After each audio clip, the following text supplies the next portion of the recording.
We have a deep-rooted resistance to quitting sugar. We grow up with an emotional and physical attachment to it. Just the idea of not being able to turn to it when we're feeling happy or want to celebrate, or when we're feeling low or tired, terrifies us. If not a sweet treat, then what? Well, I'll tell you what. A mind and body that's clean and clear.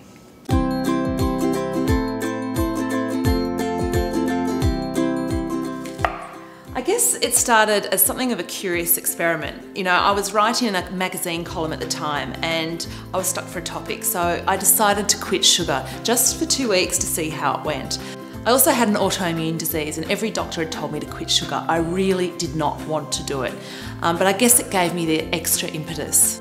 And then I started experimenting with recipes. You know, I had to eat something. I'd cut out processed food. When you quit sugar, you cut out processed food. And I had to go back to basics.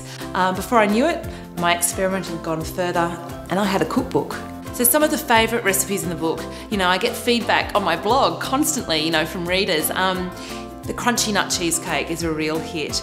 The coconutty granola, you know, it's like granola but without the sugar, and I make it now with absolutely no sweetener at all, and it's beautifully, beautifully sweet from the coconut oil.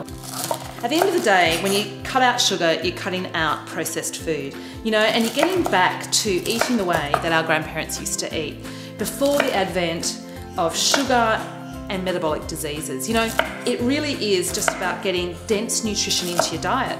It is not a diet, it's a way of living that's really quite sustainable. Middle-aged men with diabetes have come off their medication, and some people have written to me telling me they've lost 80, 90 pounds just from quitting sugar.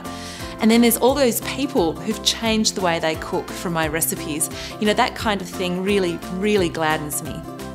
I'm no white-coated expert, but I did succeed in ridding my life of sugar, and I did experience firsthand what worked and what certainly didn't. Now I want to share what I found and help as many people as I can make the leap to healthy, sugar-free living. I wish you luck and a whole lot of wellness.